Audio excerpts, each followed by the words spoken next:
বাংলাদেশে জঙ্গি তৎপরতা নিয়ে উদ্বেগ জানিয়েছে মার্কিন যুক্তরাষ্ট্র। দেশটির জঙ্গিবাদ নিয়ে বাংলাদেশকে সতর্ক করেছে।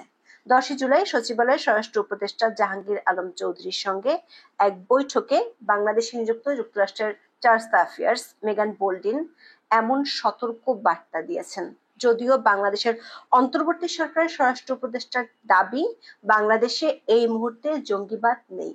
তবে বৈঠকের একাধিক সূত্র বলছে, সম্প্রতি মালয়েশিয়ায় আন্তর্জাতিক জঙ্গি গোষ্ঠী আইএসের সাথে সংশ্লিষ্টতার অভিযোগে 35 বাংলাদেশি গ্রেপ্তার হওয়ার ঘটনায় উদ্বেগ জানিয়েছে যুক্তরাষ্ট্র। দেশটির পক্ষ থেকে বাংলাদেশের কাছ থেকে জানতে চাওয়া হয়েছে, গত বছর জুলাই আন্দোলনে 17টি কারাগার থেকে সাজাপ্রাপ্ত 79 জন জঙ্গি পালিয়ে গেছে। গত 11 মাসে 300-র বেশি জঙ্গি জামিনে মুক্তি পেয়েছে। এর মধ্যে মার্কিন যুক্তরাষ্ট্রের ফরেন টেররিস্ট অর্গানাইজেশন বা এফটিও এর নিষিদ্ধ ঘোষিত 4টি সংগঠনের বেশ কিছু সাজাপ্রাপ্ত জঙ্গি রয়েছে। এসব জঙ্গি নেতাদের গ্রেপ্তারে বাংলাদেশ সরকার কি ব্যবস্থা নিয়েছে তা জানতে চেয়েছে যুক্তরাষ্ট্রের চার্জ অ্যাফেয়ার্স মেগান বোল্ডিন। সূত্রগুলো বলছে, যুক্তরাষ্ট্রের অর্থায়নে জঙ্গি দমনে বাংলাদেশে গড়ে তোলা হয়েছিল পুলিশের বিশেষ 2টি ইউনিট। সে ইউনিটগুলো অন্তর্বর্তী সরকার ক্ষমতায় আসার পর অকেজো হয়ে পড়ে আছে। এ নিয়েও দেশটির পক্ষ থেকে উদ্বেগ জানানো হয়েছে। এমনিতে শুল্ক চুক্তি নিয়ে মার্কিন প্রশাসনের চাপে আছে বাংলাদেশ। এরই মধ্যে জঙ্গি ইস্যুতে নতুন করে বাংলাদেশের উপর চাপ দেওয়া শুরু করলো ডোনাল্ড ট্রাম্পের প্রশাসন।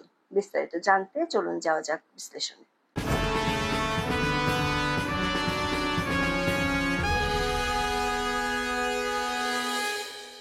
গত বছর জুলাইয়ে ছাত্র আন্দোলনের সময় 19 জুলাই নরসিংদী জেলা কারাগারে সবচেয়ে ভয়াবহ হামলা হয়।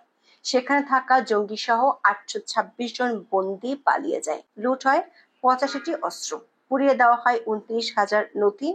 পালিয়ে যাওয়া বন্দীদের মধ্যে এখনো 145 জন পলাতক আছে। উদ্ধার হয়নি 65টি অস্ত্র। হামলার পর পরিস্থিতি এতটাই ভয়াবহ ছিল যে বন্দীদের আশপাশের জেলায় রাখতে হয়েছে। কিছুদিন পর কারাগার মেরামত করে তাদের আবার ফিরিয়ে আনা হয়। গত বছরের 17 সেপ্টেম্বর কারা মহাপরিদর্শক ব্রিগেডিয়ার জেনারেল সৈয়দ মোহাম্মদ মোতাহের হোসেন সাংবাদিকদের জানিয়েছিলেন, ছাত্র আন্দোলনের সময় দেশের অন্তত 17টি কারাগারে হামলা ও বিশৃঙ্খলার ঘটনা ঘটেছিল। এর মধ্যে গাজীপুরের কাশিমপুর হাই সিকিউরিটি কেন্দ্রীয় কারাগার, সাতক্ষীরা, শেরপুর, কুষ্টিয়া ও নরসিংদী কারাগার থেকে 2000-এর বেশি বন্দী পালিয়ে যান।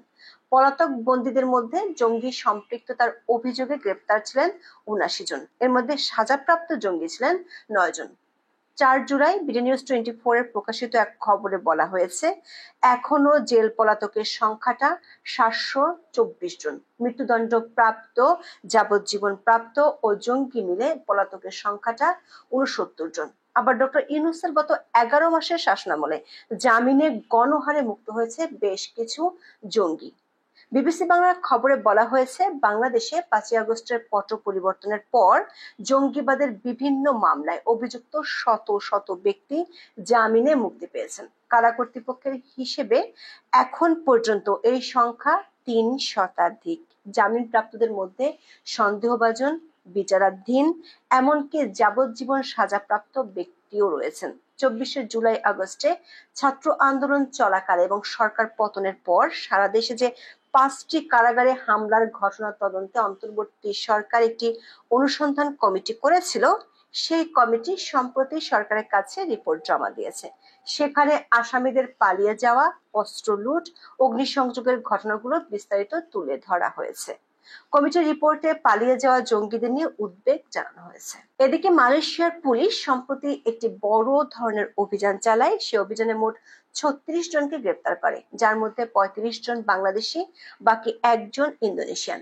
মালয়েশিয়ান পুলিশ ও দেশটির গণমাধ্যমে প্রকাশিত খবর থেকে জানা গেছে, তারা মালয়েশিয়াকে ইসলামিক স্টেট বা আইএস এর জন্য তহবিল সংগ্রহ এবং সদস্য নিয়োগের একটি ঘাঁটি হিসেবে ব্যবহার করছিল।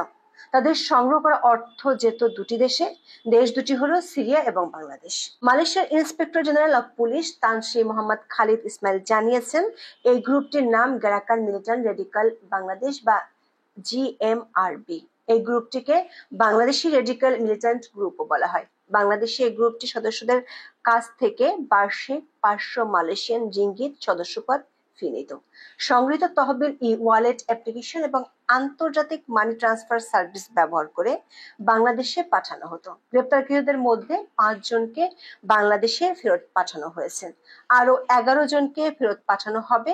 5 জনের বিরুদ্ধে গুরুতর অভিযোগ পাওয়ায় মালয়েশিয়ান আইনে মামলা করা হয়েছে। বাকিদের বিরুদ্ধে আরো তদন্ত করছে দেশটির পুলিশ। কিন্তু মালয়েশিয়ান পুলিশ যেখানে বাংলাদেশিদের সাথে আন্তর্জাতিক জঙ্গি গোষ্ঠী, তাও আবার আইএস এর মতো সংগঠনের সাথে সম্পৃক্ততা খুঁজে পেয়েছে, সেখানে বাংলাদেশের অন্তর্বর্তী সরকারের কর্তা ব্যক্তিরা দেশটিতে জঙ্গি কিংবা জঙ্গিদের তৎপরতা আছে তা মানতে নারাজ। ঢাকার পুলিশ কমিশনার শেখ মোহাম্মদ সাজ্জাদ আলী গত 1 জুলাই বলেছেন, বাংলাদেশে কোনো জঙ্গি নেই, বাংলাদেশে আছে ছিনতাইকারী। স্বরাষ্ট্র উপদেষ্টা জাহাঙ্গীর আলম চৌধুরীও একই সুরে কথা বলেন। তিনি বাংলাদেশের জঙ্গিবাদের কোনো অস্তিত্বই দেখছেন না। এমন পরিস্থিতিতে 10 জুলাই স্বরাষ্ট্র উপদেষ্টার সঙ্গে তার দপ্তরে বৈঠক করেন বাংলাদেশে নিযুক্ত যুক্তরাষ্ট্রের চার্জ অ্যাফেয়ার্স মেগান বোল্ডিন। বৈঠকে তিনি জঙ্গিবাদ নিয়ে বাংলাদেশকে সতর্ক করেন।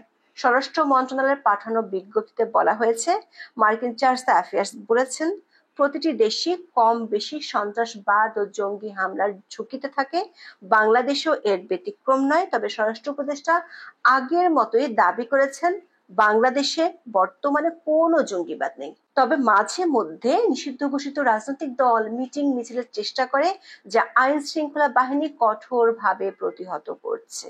বৈঠকের সূত্রগুলো বলছে, মালয়েশিয়াতে আইএস এর সাথে সম্পৃক্ত এত বড় দল ধরার পড়ার বিষয়ে মার্কিন সরকার উদ্বেগ বেড়েছে। বিশেষ করে মালয়েশিয়ান পুলিশের তদন্তে উঠে এসেছে, এই দলটি সংগৃহীত অর্থ বাংলাদেশ ও সিরিয়ার জঙ্গিদের কাছে পাঠাতো। কিন্তু বাংলাদেশ সরকার স্বরাষ্ট্র উপদেষ্টা সরাসরি বিষয়টি অস্বীকার করায় উদ্বেগ জানিয়েছে মার্কিন প্রশাসন। মার্কিন যুক্তরাষ্ট্রের ফরেন টেররিস্ট অর্গানাইজেশন বা এফটিও তালিকা অনুযায়ী এই আইএস এর বাংলাদেশ শাখাটি নিষিদ্ধ সংগঠন। 2018 সালের 18 ফেব্রুয়ারি আইএস বাংলাদেশকে নিষিদ্ধ করে যুক্তরাষ্ট্র সরকার।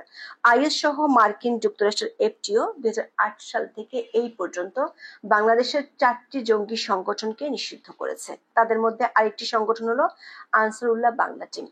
2013 সালের 14 নভেম্বর মার্কিন যুক্তরাষ্ট্র বাংলাদেশের এই সংগঠনটিকে নিষিদ্ধ করেছিল। সংগঠনটি আনসারুল ইসলাম নামেও পরিচিত। জানা গেছে, গত বছরের 19 জুলাই নরসিংদী জেল থেকে যে 9 জঙ্গি পালিয়ে গিয়েছিল, তার মধ্যে আনসারুল্লাহ বাংলা টিমের 3 জন ছিল। এদের মধ্যে 2 জন হলেন হিজবুল্লাহ মিয়া ওরফে মোহাম্মদ রাসেল আহমেদ ও মোহাম্মদ নুরুল আলম। 2021 সালের 9 ফেব্রুয়ারি নরসিংদী ও নারায়ণগঞ্জ এলাকায় পৃথক অভিযানে তাদের আটক করা হয়েছিল। পরে এই সংগঠনটি নতুন নামে তৎপরতা চালায়।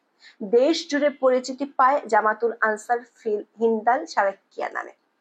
মার্কিন সরকারের সুপারিশে 2023 সালের 10 আগস্ট তখনকার সরকার এই সংগঠনটিকে নিষিদ্ধ করেছিল। গত 11 মাসে এই সংগঠনটির অনেক সদস্য জামিনে মুক্তি পেয়েছে। একদিকে জামিনে মুক্তি পাওয়া, অন্যদিকে সাজাপ্রাপ্ত পালিয়ে যাওয়া জঙ্গিদের ধরতে না পারার বিষয়টি মার্কিন চার্জ অ্যাফেয়ার্স বৈঠকে আলোচনা করেছেন। এ নিয়ে বাংলাদেশ সরকারকে দ্রুত ব্যবস্থা নিতেও বলেছেন।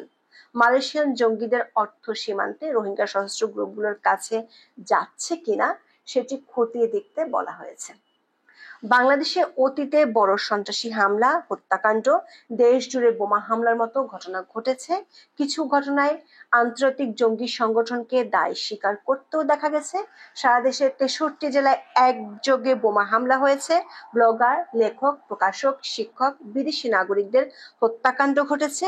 হলি আর্টিজানে হামলার মতো ঘটনা ঘটেছে। 2013 সাল থেকে 2016 সাল পর্যন্ত বেশ কিছু ঘটনায় মারাত্মক উদ্বেগ সৃষ্টি হয়েছিল জঙ্গি তৎপরতা ঘিরে। তখন যুক্তরাষ্ট্রের প্রশিক্ষণ ও সরঞ্জাম সহযোগিতায় ঢাকা মেট্রোপলিটন পুলিশের সিটিটিসি বা counter terrorism and transnational crime ইউনিটকে আধুনিক ও সক্ষম করে গড়ে তোলা হয়েছিল। কিন্তু অন্তর্বর্তী সরকার ক্ষমতায় আসার পর এই ইউনিট এখন পুলিশ সদস্যদের জন্য পানিশমেন্ট পোস্ট হয়ে গেছে। মার্কিন চার্জ অ্যাফেয়ার্স ইউনিটটিকে আবারও সক্রিয় করার তাগিদ দেন। দর্শক, এর মধ্যে নতুন করে 35% শুল্ক ঘোষণার মধ্য দিয়ে মার্কিন সরকারের চাপে আছে বাংলাদেশের অন্তর্বর্তী সরকার। 90 দিনে 28 দফা বৈঠক করে মাত্র 2% শুল্ক কমাতে পেরেছে জাতীয় নিরাপত্তা উপদেষ্টা খলিলুর রহমানের এই তৎপরতা। এরই মধ্যে জঙ্গিবাদ নিয়ে মার্কিন সরকারের নতুন করে চাপ বিপাকে ফেলবে ডক্টর ইউনূসের প্রশাসনকে। এখন এ পর্যন্ত, সবাই ভালো থাকুন, সুস্থ থাকুন, নিরাপদে থাকুন। দেখা হবে আগামী পর্বে।